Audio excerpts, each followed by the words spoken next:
What's going on, everybody? Welcome back to another episode of the Daily Groomer podcast. I'm your host, Alex Martin, and today I've got a different background going on right now behind me. For those of you guys that are tuning in audio, I would highly recommend to switch over to YouTube for this one because you are going to love the set of today's conversation and what we've been able to do. The Daily Groomer, we packed our grooming van. We packed in the back of one of the mobile grooming vans, and we drove all the way on up to South Bend, Indiana, to sit down today with our most gracious host at Wag'n Tails, the CEO, Josh White.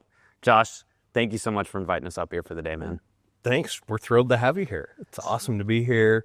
Have both you, Alex, here, as well as your production crew, as well as our production crew. So Thanks to everybody behind the scenes for making today happen. But we love hosting people here. And so whether it's you or whether it's a groomer potentially considering buying a van or getting into it, we love having people here in our showroom, being able to talk to our staff, as well as even visiting our production facility. Yeah, man, I'm excited for that. And, one thing for the audience out there, I stopped the crew from showing me anything before we sat down and talked to Josh here because I didn't want to get that bias or that spoiler after seeing this all. But I will say, after walking in here, Josh, I mean, I know this is only one of the several buildings that you guys have. I mean, it's spectacular. I've always seen your guys' vans on the road and thought that, the attention to detail and, the luxury of the van package that you guys offer is world-class. And now seeing the facility, I mean, it really does make sense. So first impression was great. Thank you. I mean, the intent, and we'll talk a lot about this throughout the podcast, but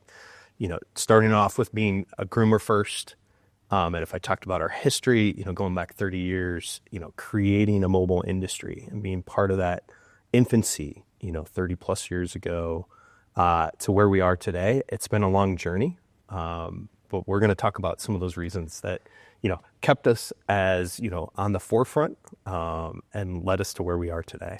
Yeah, I mean, the mobile grooming journey is something that we've talked about and seen grow a lot, and we'll all continue seeing it from the front lines, compound every single year. But before we maybe get to where it's going, let's take that step back to where you mentioned where it all started.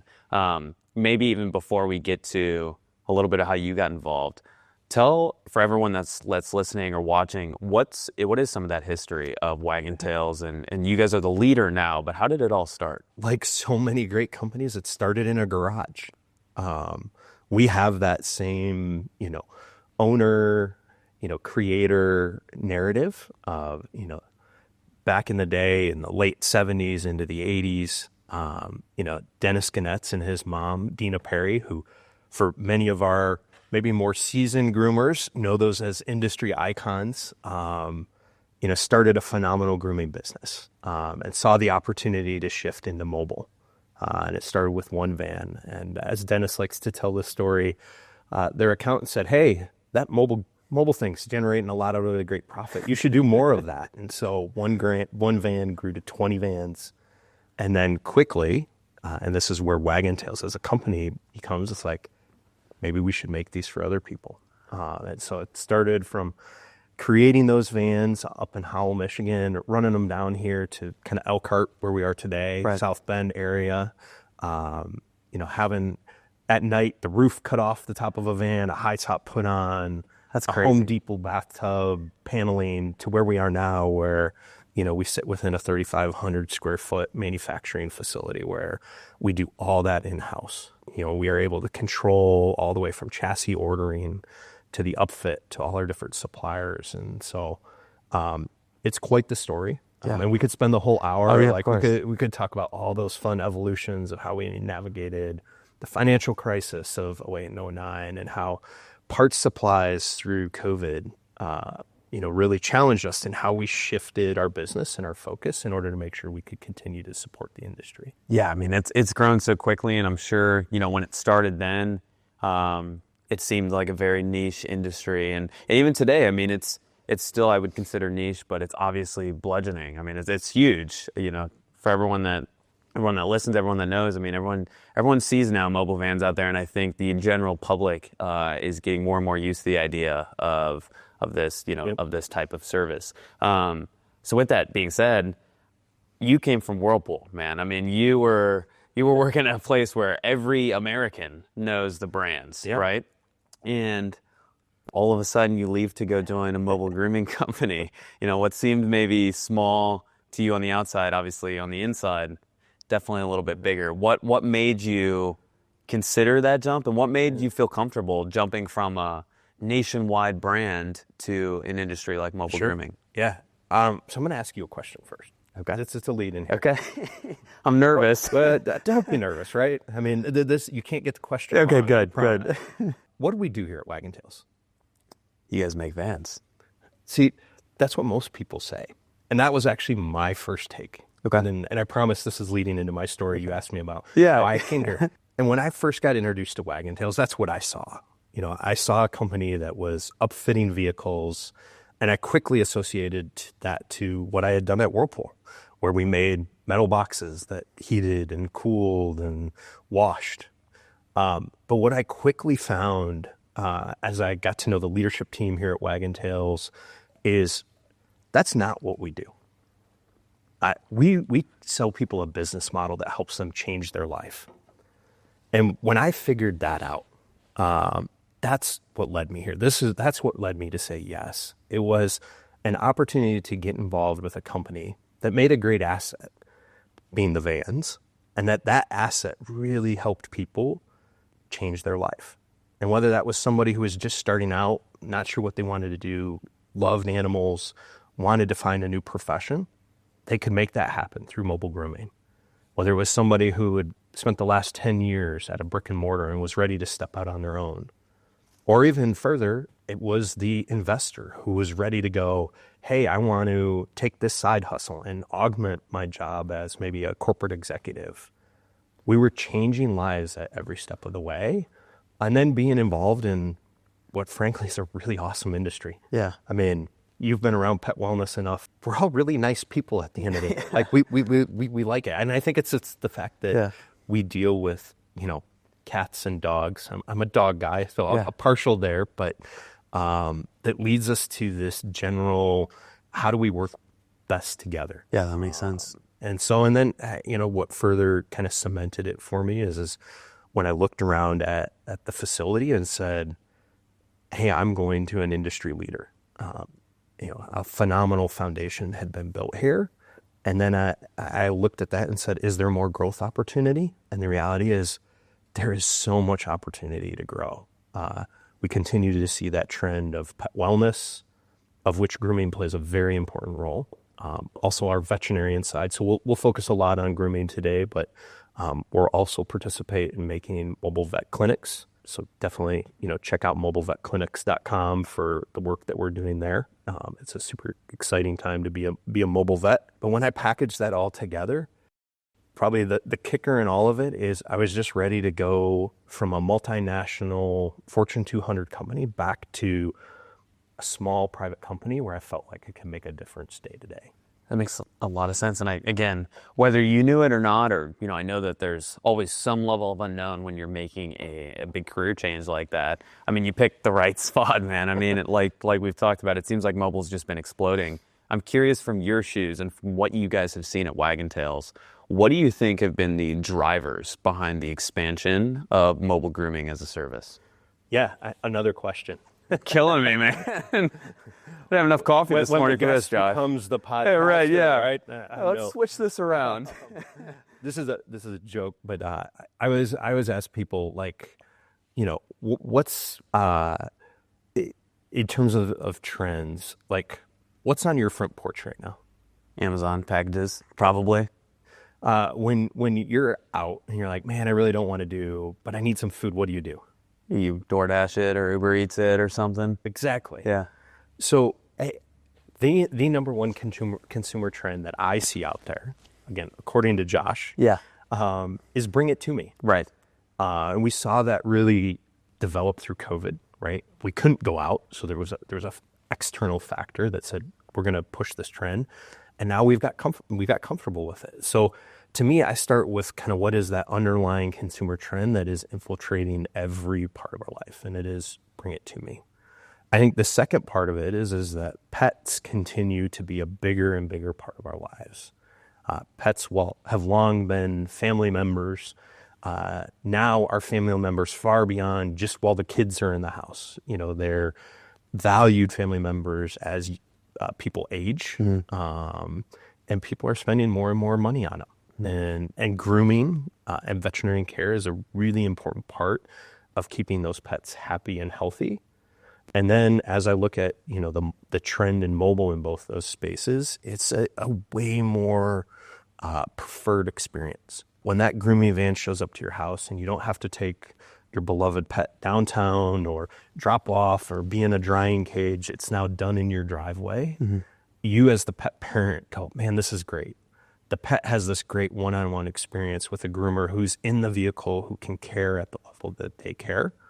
And so to me, it's just, you continue to hit these, it's better for examples. It's better for the pet parent. It's better for the pet. It's better for the groomer.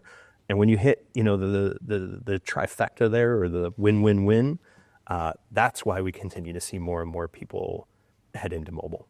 I want to double down on that last point there, where it's better for the groomer. Obviously our audience is mostly groomers, and the numbers that we see behind the scenes are about 10-ish% of the industry is mobile right now.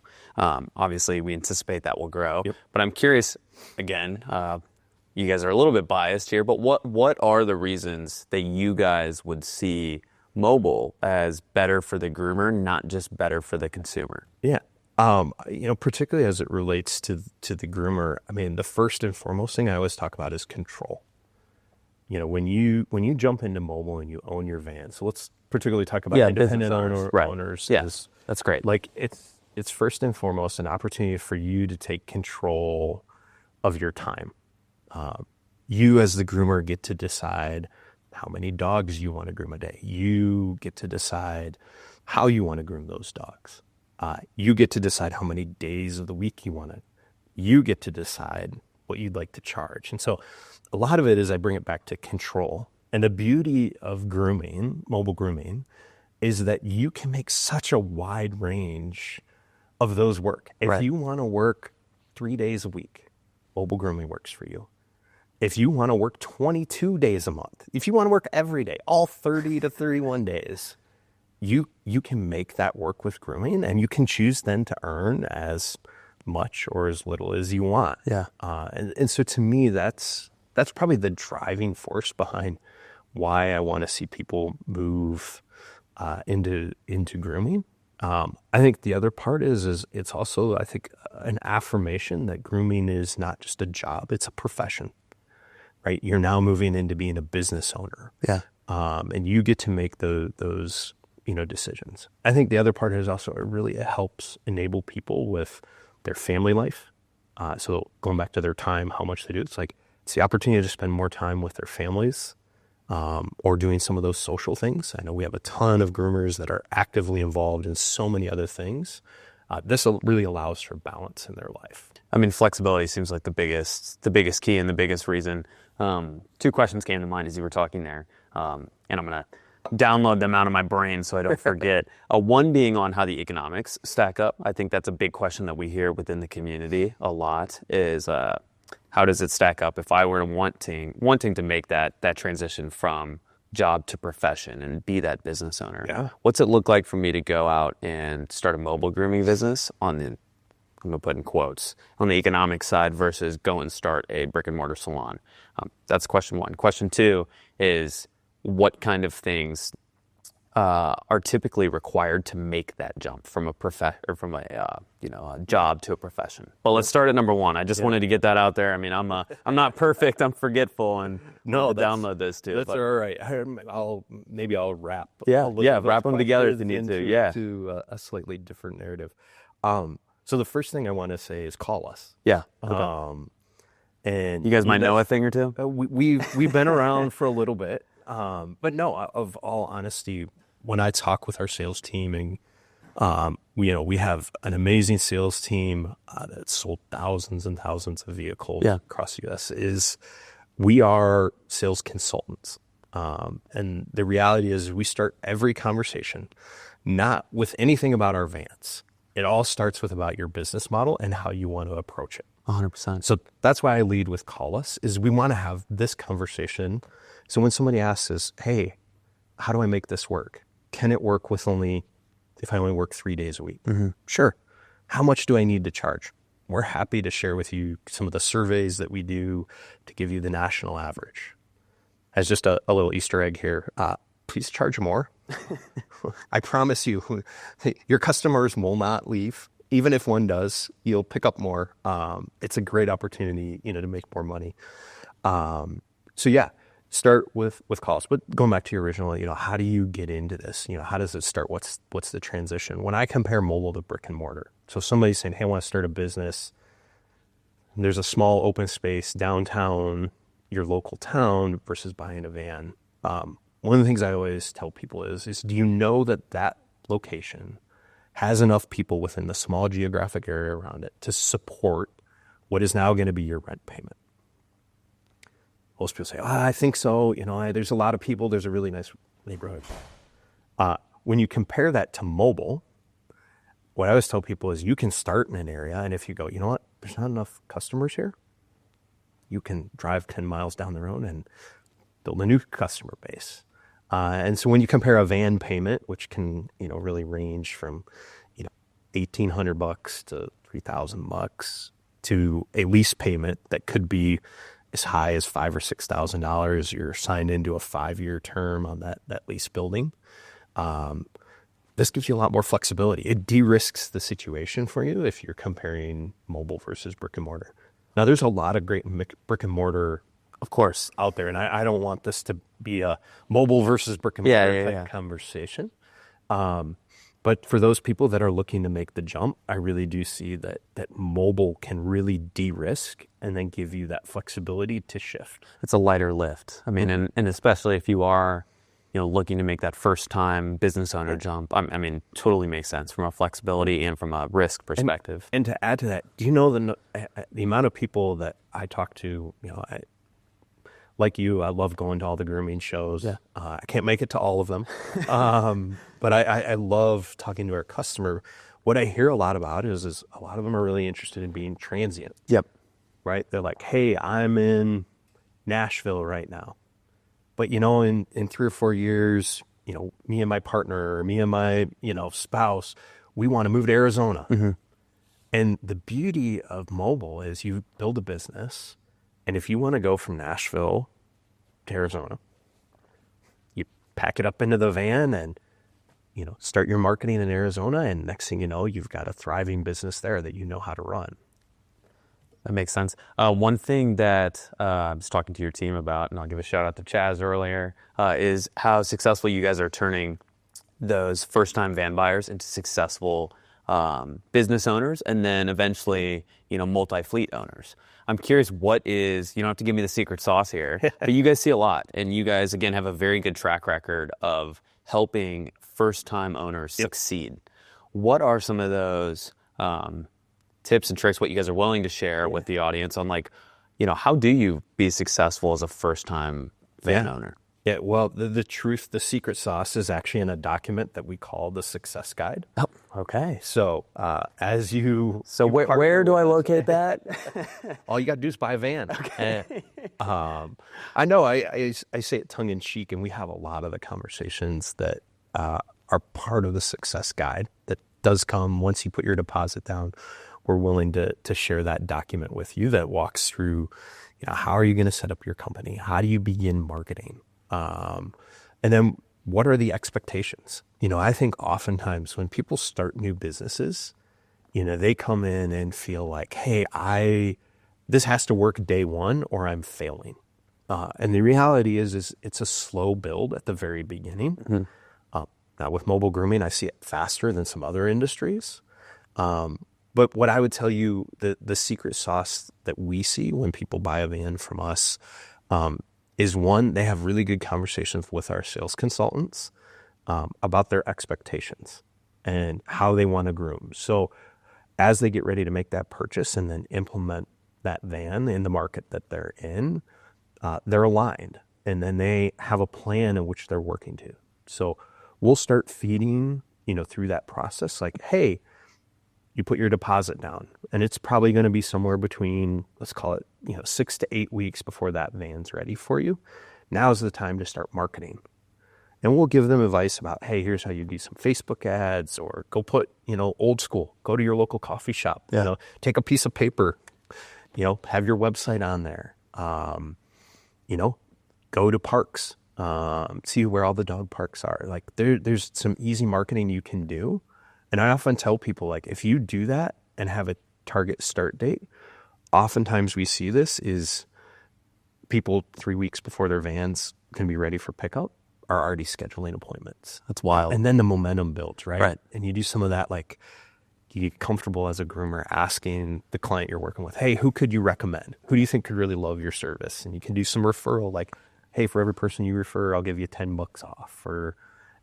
And then the reality is oftentimes what I hear, kind of in that 6 to 9 month range after getting started, usually we're checking in with our customers and they're like, I'm so busy. I've got a waiting list. Oh my gosh. And so you'd asked about, like, how do we move from single van into multi-van? I usually tell people, like, you want to have that solid waiting list of, 20 to 50 potential customers. That's about the point where you want to call us and say, hey, what does it look like to get into a second van? And then the other part, obviously, to make that happen is you need another groomer. Of course. Which seems to be the hardest part here. It is. If we were to talk a lot about fleet, is Yeah. absolutely the number one challenge we face is how do we continue to introduce grooming as, again, going back to this job versus profession, as a profession. And there's a great path to make really good money being a groomer. And so, we partner with people. The other part, some of the secret sauce that's different with us here at Wag'n Tails, we've really started to introduce the idea of customer experience. So for those of you that have picked up a van recently, you've often been introduced to Rory.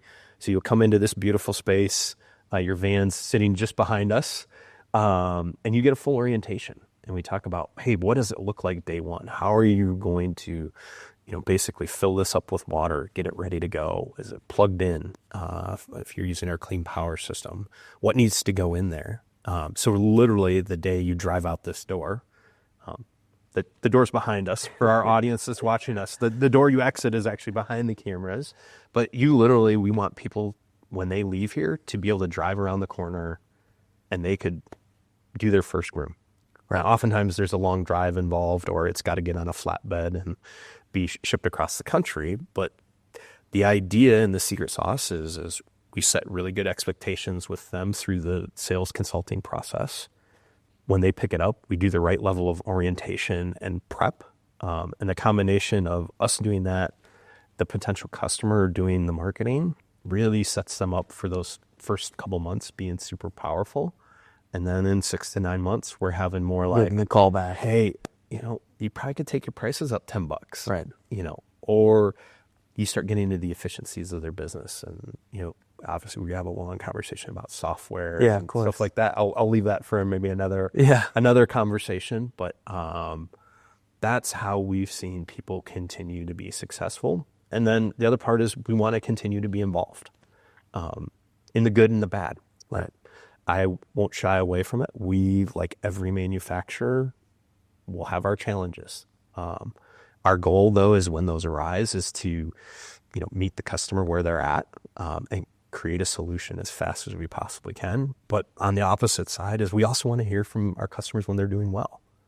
Like, hey, this made a difference, or hey, that's going awesome, but it'd be really great if we could do this. Right. That's how we really continue to fuel our growth. Well, I bet that helps you guys drive innovation in the vans and the van tech and figure out exactly, how you guys are going to upfit that next model and all that sorts of jazz. So I actually do. I mean, that kind of brings that original point you made about joining Wag'n Tails as being more than just selling a van full circle, as like you guys are really more consultants than anything. Absolutely. In helping that business owner be successful, and that definitely shines through.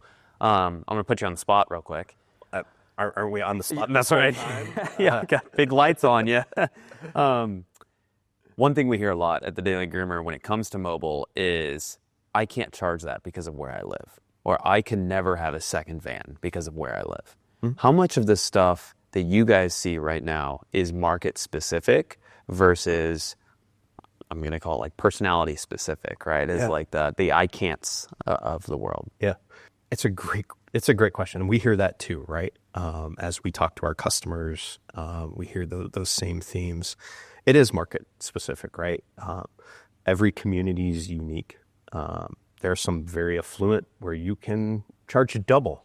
There are some lower socioeconomic areas where, mobile is more challenging.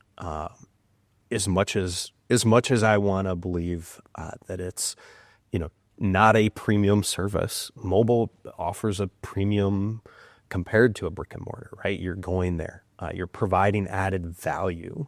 And so, what I would say is to answer that is it's a conversation with each individual. And it goes into another thing that I'm super passionate about here is each market needs to be personalized. Is your average groom $100? Is it $110? Is it $140? Is it $180? It is all dependent on where you live. It's one of the things that we can have a really great conversation with you as you're going through the purchase process, is to go, all right, like, what are some strategies for, how you might live in, operate in this given community. The other thing I always tell people, it's the beauty of mobile, is usually the affluent community is not that far away. Yeah, that's And true. Just driving 20 miles down the road to get into that place where you can charge $30, $40 more can oftentimes make sense. Yeah. You don't have to stay right where you live. So there's flexibility in how you address those. We're just thrilled to be part of the conversation as somebody's considering that through the process. Let's talk about service area for a second. If you look at some of the veteran mobile grooming owners, one of the biggest pieces of advice they give in the beginning to every newbie is, hey, set your service area and set it tight so that you're not driving all over the place. I think that can be a little controversial one way or the next. I'm curious what kind of advice you guys might give someone when they first start out, right? Is it just, hey, just go where anyone's calling because we need to build that book of business? Or is it, hey, let's pick 3 zip codes and stick to it? Yeah. It's probably a happy medium there. Okay. I might cheat. Yeah, I remember that as a an option. Switzerland answer here, guys. It's both. No. And the reality is it's probably a little bit of both. Okay. I always tell people when they're like, man, how do I get this going? I'm like, you're going to spend the first 3 months taking everybody. Yeah. Right. And you're going to be building relationships. And real quickly, as you continue to go, hey, I've got people on reoccurring schedules, you're going to optimize down into that tighter area. And you're going to say, hey, now I know I only go here on Mondays, right, or I go there on Wednesdays. And then after, 6 to 9 months, and again, scary, maybe this might be controversial, you're going to start considering firing clients. Yeah. Because you're going to want to make your business more optimized. And so that, really challenging Aussie Shepherd, sorry, I have an Aussie Shepherd, so I always use him as the example. I just don't like going to groom that one. You go, hey, I've got a waiting list. It's now time to tell, Mr. White that we're no longer providing services. And you begin to optimize your book of business. Right. So that's probably the middle road is starting early. You're probably going to be a little inefficient, but that's going to help you. Absolutely. You're going to generate lots of revenue. As you progress and you get more and more comfortable, you begin to optimize how that revenue comes in. So no, I like that. And I mean, again, for better or worse, all of us, whether we're starting a mobile grooming van manufacturing business or a mobile grooming, dog grooming service business, all of us want to hit the ground running and start making money. And I feel like those expectations are set sky high from the beginning, no matter what. Mm-hmm. You've talked about tempering and really, level setting some of those expectations. I'm not asking for any exact numbers on benchmarks, but how do you guys think about it? Is it, hey, just for expectations, don't expect to make a profit for 6 months, or hey, expect to work your butt off and then it'll come later? I mean, how do you guys have that conversation? I really think you can cash flow from month one. Okay. And part of it is you talk a little bit about, our purchase process and how we set up financing all in one and when that kicks in. So the reality with a purchase from Wag'n Tails, most of our customers, between the time they pick up and make their first van payment, is usually 30 days. So if I got into the real nuts and bolts of cash, right, at the end of the day, We pay all our bills with cash. You usually got 30 days to go out and generate revenue. Okay. Now, what I'd tell everybody is there's a lot to set up your van. You know, you have clippers, you've got towels, you've got shampoo. Like, you need to be prepared to go out and acquire those things early on. But the reality is, I think you can cash flow from month one. I would expect that months 1 through 3 are going to be slightly positive. You're probably not going to be paying yourself a lot. But if you do the right marketing efforts and the right ask, if you have an ask every time you do a groom of, hey, who could you refer me to? I think by month 3, you're probably making a decent living. And again, we've talked a lot about months 6 to 9. Yeah, that's the sweet spot. That's where you really get into, hey, I'm now at that point where I'm either making the same amount of money I was at my previous role and starting to exceed it. And then when we really see is probably just to add maybe to that expectation, it's year 2. Right. That you know, start. You really go like, hey, now I'm getting comfortable. Right. Now I'm earning more money. Now I'm getting into those, hey, I'm making 6 figures plus, because you get into the optimization. You know that you can go visit, you know, Mrs. Smith, who has 3 lovely golden retrievers, who doesn't care what it costs. Right. She just wants them to be washed every 4 weeks. Right. And you're happy to show up there and you go, that's a super efficient, you know, stop on my route. So year 2 is really where it all comes together. Year 1, those first 3 months, I think you can absolutely get to being cash flow positive.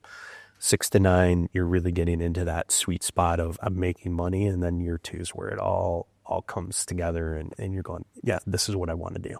While we're on the topic of expectations, Josh, talk to me a little bit about the maintenance. You know, that's something that we hear about is like almost, you know, the mobile haters. So it will come out and say, hey, those are the biggest hidden costs that, you know, we can see all day long that the mobile van payments are going to be X a month. But what you're not considering is all the down days, you know, the actual extra cost to replace that generator or whatever, right? So talk to me about how you guys think about, A, I mean, what should we expect for maintenance costs and to set aside for that? And B, you know, how do we make sure that we're not taken aback and set by that surprise? Yeah, so I'm going to hone in on one particular thing. Okay. You mentioned it, and it's generators. Love it. And we know for really, I'll call it the last 30 years, like generators made mobile possible.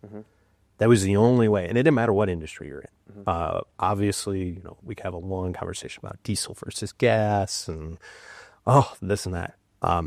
Generators drove a lot of that narrative around maintenance. Yeah. That's where it all came. It's like, I've got to have the oil change done on my generator, or, you know, I've got to, you know, have it wholly rebuilt, or it's not working. And that was part of the pay to play for a long time. As you talked about maintenance, that's part of the reason we innovated. So a lot of people now have our clean power system, and you can see that trend more broadly in the industry, is people moving to battery powered salons. Okay. In a Wag'n Tails vehicle, you can come here and we can pick based on your business model whether it's a clean power battery system or whether it's a generator. Now, I'm seeing, you know, probably 75% of the vehicles that, you know, we ship out of here leave with our clean power system. Oh, wow. So there's a big shift happening. Huge shift.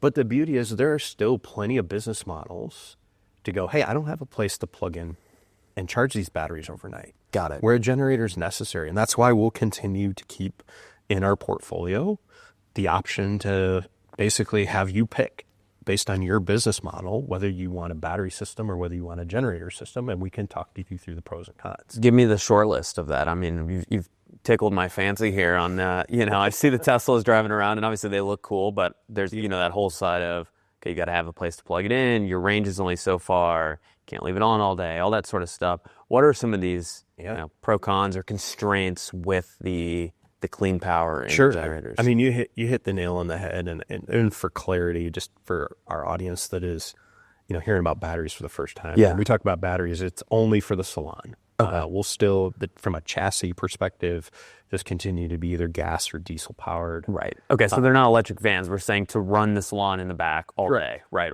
Yeah, that makes sense. We'll get to that. That's a thing we continue to monitor closely. In the R&D room, right? Exactly. we do. I keep telling people, I'm like, okay, we need to buy every electric car and just let me test them. Right. These batteries will work. No, Oh, let's put that on the marketing budget. exactly. It just related to the salons, so early on there was a lot of fear around, man, I'm going to run out of power, Yeah. or, oh, I've got to get to a consumer's home and plug in there. Of course. When we went through our development cycle to develop the clean power system, we looked at a number of those things and said, look, it's got to charge overnight. From a minimum in iteration 1, we want to be able to do 6 to 8 dogs a day on average. Okay. It needs to be able to power all our, what I call, brick and mortar level appliances. So The high velocity dryer. Yep. Exactly. Yep. Like, it's got to be able to run the HVAC system. People need to be comfortable. So in our clean power system, you can do all those things. And really the only maintenance, going back to the question you asked me before, is you got to plug that thing in overnight. Okay. Into a 30 amp outlet. And that's really a simple install for an electrician. Yeah. You got a little bit of cost tied into that, but the reality is you pull your van in at the end of the day, you run the yellow shore power cord that so many of us who have been in mobile are used to seeing. Yeah. Drain your gray tank, fill up your freshwater tank, and the reality is that's it. Is it, I'm aware that they're quieter. Is it more cost effective, less cost effective? Yeah, I actually, what's been really interesting, and this is a trend that came out of COVID, the cost between the acquisition cost. Yeah. So let me start there, and then I'll go Just to when I buy the maintenance. van, right. You buy the van is basically the same now. Oh, wow. Batteries have continued to come down as more and more people Okay. have batteries in things. Yeah, sure. And the reality is the generator market is kind of, I don't want to say dying, it's evolving into kind of just a much more smaller, limited application. So that cost has become basically on par. Yeah. Now, when we compare the cost of charging our clean power system versus the annual cost of a particular gen model, and it can vary widely of gas versus diesel, but we basically look at, clean power system is about a tenth of the cost of maintaining a generator. So Really? if it costs you, let's just say between all the oil changes, all the fuel in a generator, let's just call that $6,000. It costs about $600 a year to charge our clean power system. So there's a huge cost savings. You're saying $600 added basically to my electric bill. Correct. A year versus all of the maintenance, the gas, everything that I would cost to put into a generator. And to me, the other part is the opportunity cost. So we know that you got to go to Cummins to have that oil change done or the maintenance, and you lose a day, right? And the fuel driving it at location may be, an hour away from you.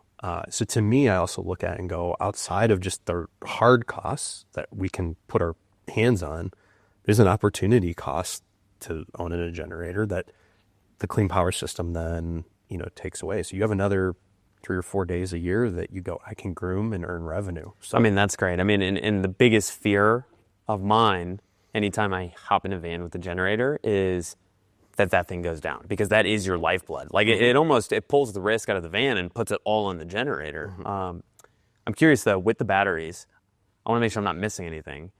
How do they have any differing reactions with cold and warm clients? Like do they not last as long in the cold? Certainly that's always a challenge with batteries is, everybody's got a friend who has an EV that's it's the winter and my range dropped. Part of the way that we deal with that, there is a battery management system. So actually some heaters built into the back of your van to keep those batteries warm. Wow. While it's plugged in. Didn't know that. Super cool. So we try to deal with that a little bit differently. Obviously, it's something that will occur. You get slightly less, but we've got some potential fail safes. Yeah. So one of the knocks on battery systems has always been, well, you got to idle your vehicle, right? I'm sure you hear that. Ask about that, yeah. Some of the version ones within the industry, it was, it's batteries, but you got to leave the vehicle running all the time. Ours, you don't. The way the system's designed is you pull that vehicle up, you turn the chassis off, and that Salon is fully powered off those batteries. So it's nice and quiet. Amazing. Now, I talked about some of those fail safes or backup systems. We have designed that system. If you were to run low on power, all you've got to do is pop up front, turn the vehicle back on, and that alternator will send current back to the batteries and will maintain your battery levels. So Easy. even if you were going, man, this particular dog took extra long, I need another, 30 minutes and my battery's too low, there's opportunities for you to do that. And then, the worst, if you really got into a bad spot and you're like, the van won't start. Yeah. You can still carry your shore power with a little ponytail and you could plug into somebody's home. Oh, okay. So that's the multiple backup to the backup. Exactly. And that's something that's really important to us that we've thought through. Yeah, of course. Groomer first. Right. Is you can't just design a solution and feel like, oh, here's how it works. Right. You have to think through of, here's how it works, but what happens if it doesn't? Yeah. Okay, what's our solution then? And then if that doesn't work, what's our solution? So we really try to take that approach with just about every system we design, is to make sure that there's multiple backups. And then, how do we maintain them from just a customer service perspective and be ready to help a groomer when something doesn't go the way they hoped or expected. Well, and I mean, that's the sort of stuff you got to think about if you are trying to help people grow from one to multi-fleet, right? I mean, you can't, it might be okay if it's my van and it's my business, and sure, I might be frustrated, but at the end of the day, I'm not paying somebody else to be out there and have their van break down, right? And if you want to get rid of that fleet, I got to feel comfortable that my vans can handle that. With that being said, I mean, I look around here and it's clear that you guys service everybody, independents, franchises, corporates, everyone. Yep. How do you guys think about that as a company when it comes to, I don't want to say like picking sides, because we've talked about this, entirely, and it's something that we echo a lot in the Daily Groomer community, is that a rising tide lifts all ships, right? Like the industry is just growing so fast, there's enough for everybody. But obviously there are companies out there that have hitched their wagon to independents only or franchises only or whatever, right? So how do you guys think about that? It seems like you guys service it all. Yeah, I mean, rising tides lifts all ships. I was trying to think, what's my version of that? I don't have a great one to follow, so I'll Sure. just a little. We love this industry. And our roots are in independence. Yeah. That's where it started. Steve Jobs in the garage, Dennis in the garage. Exactly. And so, will they always hold a very special place in our heart? Absolutely. Yeah. And we will continue to be their biggest advocate. But you mentioned a stat very early in our conversation about, less than 10% of the industry is mobile. Mm-hmm. We're so far away from anybody needing to pick a side. Yeah. And the fact that the pet wellness industry grows at 10% a year, like you got legs. There's so much opportunity for the franchisees, the independent owners, the fleet managers. Now, that doesn't mean there's not going to be competition in given markets. Yeah. Like some markets are going to get saturated, and I'm not trying to say they won't. But when I look holistically at the total opportunity, there's just so much opportunity for us to continue to grow. And because we believe so passionately about this industry and the upfit that we provide, we don't want to say no to anybody. We want to say yes, to the franchisor. We want to say yes to the fleet customer who's like, I want 30 in this market. Yeah. And we want to be able to say yes to all those independent owner operators. And in our current environment, that's what we're doing.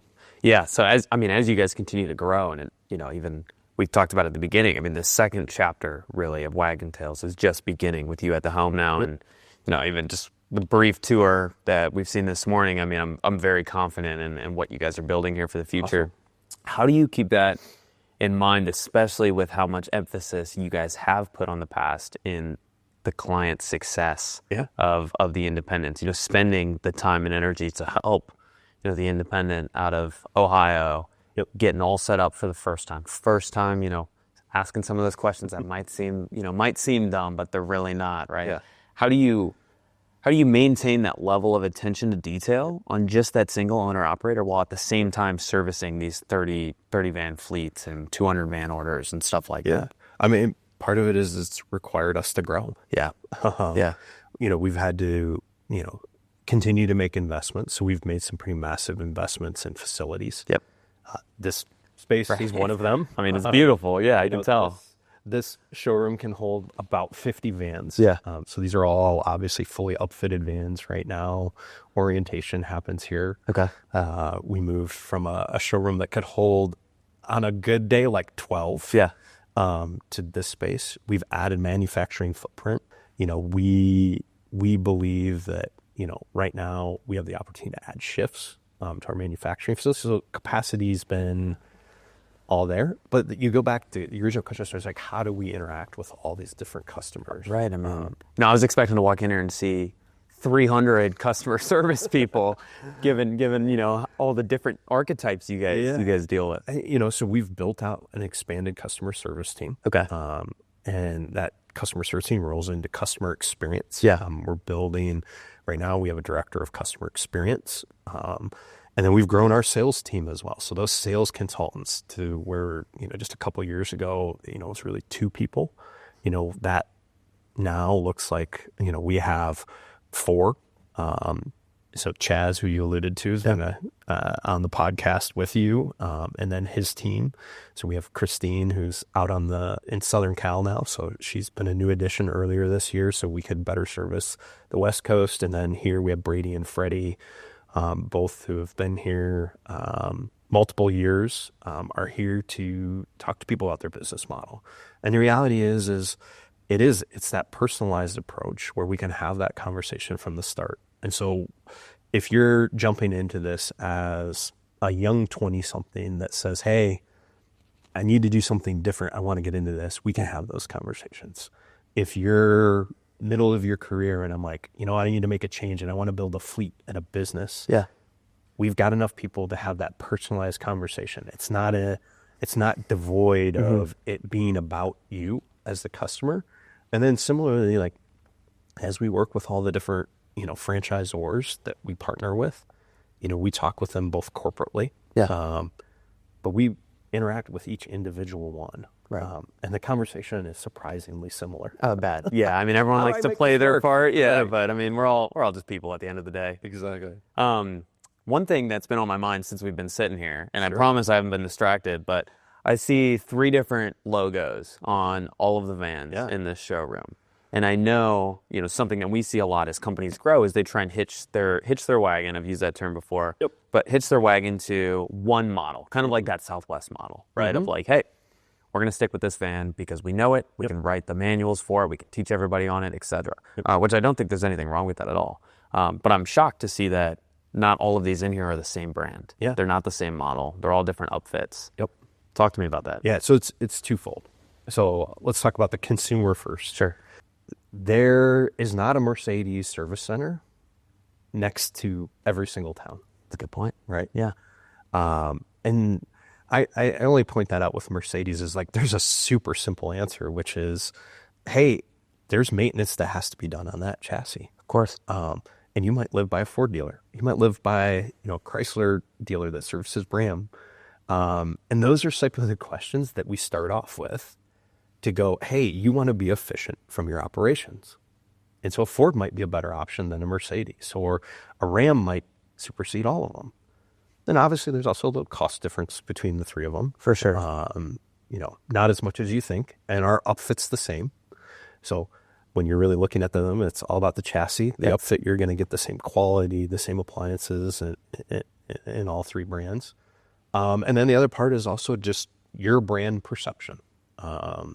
So one of the great things about working at Whirlpool and some of those iconic brands like KitchenAid, you learn a lot about branding and what brands mean. How you present yourself as a mobile groomer also means something.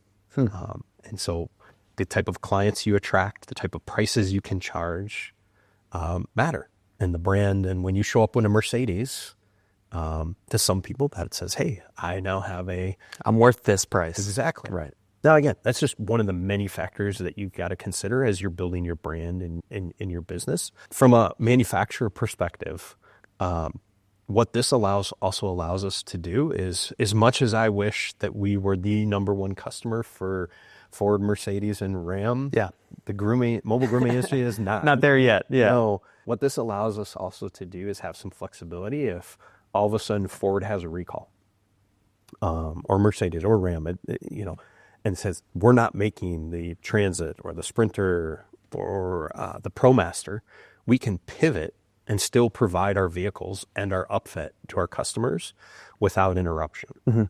When you latch yourself to one manufacturer, creates significant risk. Of course. And that's been one of the things that's really what helped us get through COVID. We had some challenges with one of our manufacturers and some of the choices that they had to make, which again, I don't blame them. They made choices that were best for their business. We had to pivot. And because we had the portfolio, it allowed us to pivot, continue to provide upfits, continue to help people start businesses, and can be that trusted partner that, we'd been for years and years and years before. That makes a lot of sense. I mean, it protects your business, it protects your client's business. I mean, again, having that diverse fleet just seems like a baseline win for everybody. As we kind of round third of this interview here, I want to look forward to the future.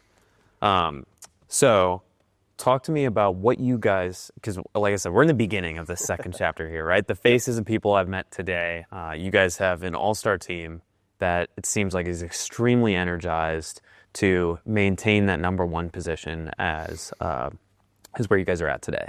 What do you guys see as the future of the industry when it comes to technology and innovation in the mobile van space? Yeah, so another great question. One, we've talked a lot about batteries. Yeah. It'll continue. We're going to see more and more innovation. Batteries will get cheaper. There's more investment. Obviously, there's a lot of tariff talk. Of course. That's going to be another topic for another podcast. Right. We don't have enough time. So, that we'll continue to see innovation there. From us, we'll continue to see things around upfit because of the materials.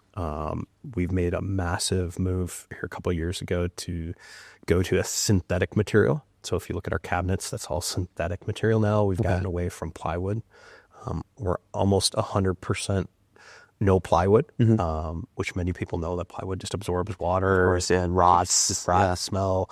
So all those synthetics will continue. Material upfit will be there. I think one that I'm super passionate about is continuing to talk about ergonomics. How does a groomer position themselves? How do they work? As much as I love advocating for grooming is hard work. It's hard, yeah. And I think all the groomers listening would go, yeah, it is. But being able to help them to go, hey, you're standing on your feet all the time. You're bending over. How do we create, whether that's in the tub or the table, or how do you hold the dryer to create less stress on the body to help create longevity?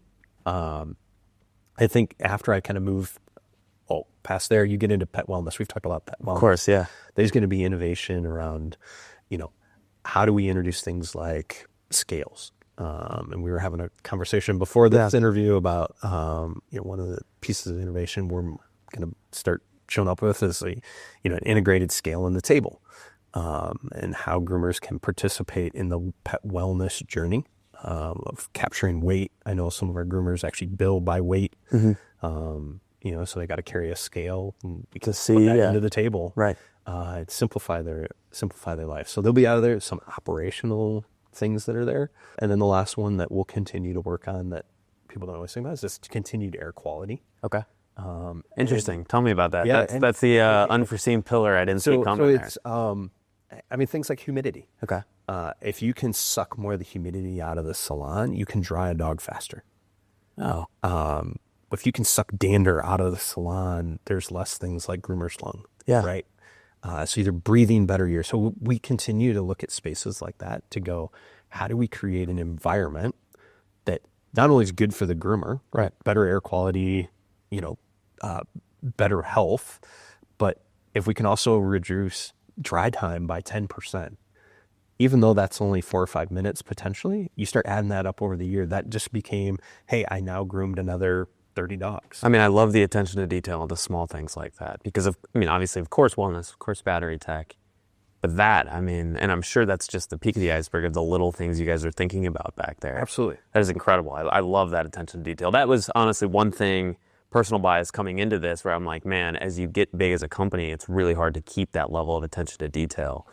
because you're just growing, and it's really incredible to hear that you guys have done the that. thing you keep talking about, the second chapter. Yeah, right. And I might pivot to some, Yeah. some of these things that continue to be really important to me, Of course. as a new leader, is that we stay grounded in those things. Mm-hmm. Like, what enabled us to, kind of be this industry leaders? We've stayed so focused on the groomer, and how that individual works in the vehicle, how their business model works, and we'll continue to do that. We've made investments with our engineering team to go, hey, we need more resources to pursue more innovation. And so we've, basically almost tripled our engineering resources so that we can go look and go, how do we execute more battery power? How do we execute, ergonomics? How do we fill in the blank, all based on feedback from the groomers? Yeah. And we do that through so many different ways, through surveys, through focus groups. Well, even just that customer success team that you guys have built out, or that, even the sales consultant, just that advisory team probably gives you so much insight into what's happening on the ground floor of every single van that leaves this place. Yep. 2 questions for you based on the future, and both are kind of a yin and yang here. I'll start with the yin part, which I don't know which side's the black, but Let me know if you know how. yeah, no, I'm going to sound like I do. do. Let's start with kind of the downer side. What do you think are the biggest constraints to growing not only Wag'n Tails, but just like the industry as a whole, right? We've heard a lot about capacity. We've heard a lot about supply chain, tariffs, stuff like that. Yep. What are the biggest constraints? Yeah, I mean, I'd be remiss and everybody'd skewer me if I didn't acknowledge tariffs. Yeah, of course. Having an impact. Yeah, right. We actually have a whole team dedicated right now to evaluating how those are going to impact our manufacturing, de-risking our supply chain. So we feel very prepared to be able to pivot, and whether that's, hey, we got to move to a different manufacturer, we've got to come up with a different solution. We've all got that work in process. So is that a risk? Absolutely. Like so many of us that, are chatting about that regularly, do we hope that there's really good resolution in the short term? Absolutely. Yeah, of course. Also, just the continued education of people that mobile's an option. Yeah. I think people can see it, even though I make it as a simple, easy, fun, which it is. It's still scary. It's a huge leap. Of course. And so, most people are scared to drive a big truck, let alone buy a big van, and that's your business. Fun fact, though, if you look at like our Quantum or our Pet Pro Plus, it's really no bigger than driving a minivan. Right. It feels bigger. It's a little taller, but yeah, it might feel a little bit from a bigger. chassis length, so many people drive big trucks that are actually longer than our vehicles, or Suburbans or whatnot. Sure.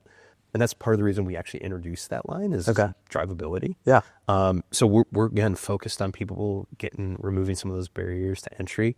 Things in the future that I think we're going to continue to have to make sure we're aware of and help with is there'll continue to be more regulation. Like any industry that grows out of infancy into maturity.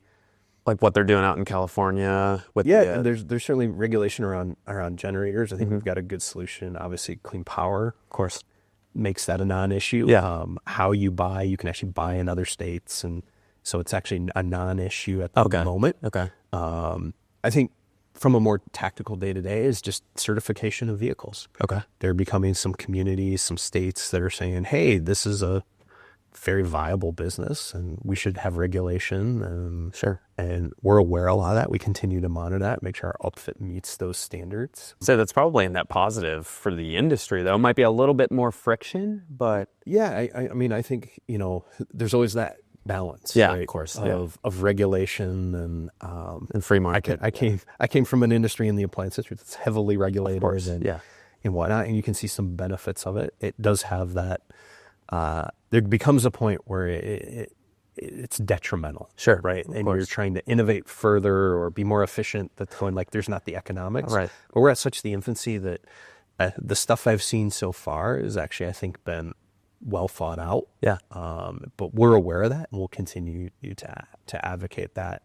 Outside of, I think, those big challenges, there's always the risk of kind of the economic unknown. Mm-hmm. That's probably the best way I can describe our current economic environment is unknown. Yeah. And so every once in a while, there's going to be a few people that pull back a little bit in terms of their dollars and spending. But, I think we saw this through a number of different phases where, people, the value of mobile is really, really strong. Of course. And people are willing to continue to spend their dollars there. And so even if you do have a few people who go, hey, my budget's a little tight, I'm going to back away, you can move them to less frequency, and you've most likely got a waiting list of somebody else who's sitting right behind it to fill their slot. So 100%. And to touch on, some of the trends you mentioned earlier, I mean, people aren't getting less dogs. If anything, they're having less kids and getting more dogs, right? And people aren't going to ever really stop spending on their dogs either. So at a baseline, even though, or at least, I mean, this is like my personal opinion, but at a baseline, I think that grooming is blank proof, because of that continued attention and continued trend towards, dogs, I mean, and pets, really. yeah, I mean, and I think maybe to add on to your grooming trend, more and more with pet wellness, right? Right, of course. And again, for a long time, there's always kind of been this divide between groomers and vet, right? Yeah.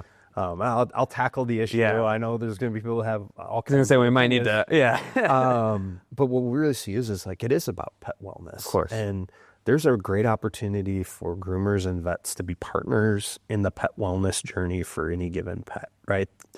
Hopefully we're seeing from a grooming perspective, you're seeing that pet between 4 and 8 weeks, right? So you can notice that little bump. You can notice that the weight's changing, or, hey, I've noticed something in the dental, in their mouth, and suggest, hey, this is something that you should see with your vet. Yeah, and I mean, you're in the front lines. Absolutely. It's like when I go to my grandma's house, and every time she says I got a little bit bigger, and I say, which way, Grandma? Because I don't see her every day. Alex, I know you're young, but I'm going to tell you it's only one way from here on out. Last question for you, Josh, before we wrap up and we get to go see some of the goodies. This is more just of an opinion question, and Sure. I'm just curious, based on your position, and maybe some of the folks out there might get some value from this as well. Which direction do you see mobile grooming growing? Do you see the TAM of really the total addressable market growing from people that are net new, not brick and mortar groomers, not current groomers, et cetera, just people getting into the market, or people within the market that are current brick and mortar or current mobile expanding their fleets? Yeah. Did that contrary make sense? Yeah. I mean, another Switzerland answer Okay, to this. of It's course. going to be both. Okay. I mean, and it really is. I look at some of the areas that we're investing, right? We have our traditional marketing activities where we're telling existing groomers in the places that they get their information about the opportunity of mobile. We've shifted now into grooming schools as well. We have a number of instances where we're taking vans down to schools. We're showing them the opportunity of mobile. So people who are new to the industry coming out. Even further, this is the beauty, and we haven't talked a lot about my kids, but I have 4 kids. As I was talking to my daughter, who's a sophomore in high school, about how do we begin to tell grooming, and again, I'm a proponent of the industry, that there is a profession behind it. Mm-hmm. It's not just a hobby. It's not just right. And so the more people we bring into the profession and into the industry, the better it is. As it specifically relates to mobile, I go back to where will that demand continue to grow exponentially? And I go back to, it's a bring it to me economy that we're now living in, which mobile sits right on top of, right? There are people who care about the quality of the whole experience. What's the inconvenience to me as the pet owner? No matter how good your brick and mortar is, you still got to drive downtown. You still got to drop it off and come back and pick it up. That's just a fact. I can't do anything. Yeah. Mobile creates a different experience there. Right. That one-on-one experience with the pet, with the groomer in the van creates a different environment. And then again, I continue to go back to that. We talked about, the control and the empowerment it provides to the groomer. That doesn't go away. And I think as long as those things are true, we're going to continue to see new groomers coming into the industry, choosing mobile as their option. I think we're going to continue to see some of those brick and mortar people who want to go from a stylist at a salon to I'm ready to take that huge leap to be a business owner are going to recognize that mobile is that option for them, and it gives them the freedom to go, I'm not, basically stuck in a location. I can now have the freedom to go from one side of town to the other, or from one state to another, and really be empowered to go, this is the life I've created and the business I've created, and I can care for the people and the pets the way I want to do it. Makes sense. Well, dude, I really appreciate you. I would say I appreciate you having me on, but I appreciate you having me out here. I mean, this is... I appreciate you having me on. Yeah. And I'm thrilled to be able to host you here. And like I said, as the people are going to, the viewers / listeners are going to either see or hear, we'll have to think about how we get the listeners to tune. Yeah, right. Maybe an audio guided. Yeah, that's right. You're now looking at. Yeah, right. But we're thrilled and happy to have you here. And like I said, we love having visitors. If you're considering it, reach out to us and say, hey, I want to pop up to see Wag'n Tails in person. I want to see each of the vans. Yeah, I mean, I would encourage everybody to come out here. I mean, I'm stoked to see the full tour. I'll snap some pictures, guys, if I can, of the R&D room when Josh turns around. Kidding. But anyways, Josh, I really do appreciate it, man. I mean, this is awesome. I'm really excited to see the rest of this, and we'll have you on again soon. I mean, I'm curious, get me in that 6 to 9 month slot, and we have one of those little touch bases. Let's make sure we touch base again. It'll be fun to continue to share with you the journey, and we've had such a great history. And I want to reiterate this. People always ask in transition, commitments and stuff like that. The Wag'n Tails that you've known and loved based on groomer first, quality first, we're continue to be committed to that. And are we going to get it perfect every day? No, but we're going to try, and we're going to get better. And that's the commitment to all our customers, past, present, and future, is that you're going to get our best, and we're going to be your trusted partner. So, love it, man. Second chapter is just starting. It is. Cool. And that's the pod, guys.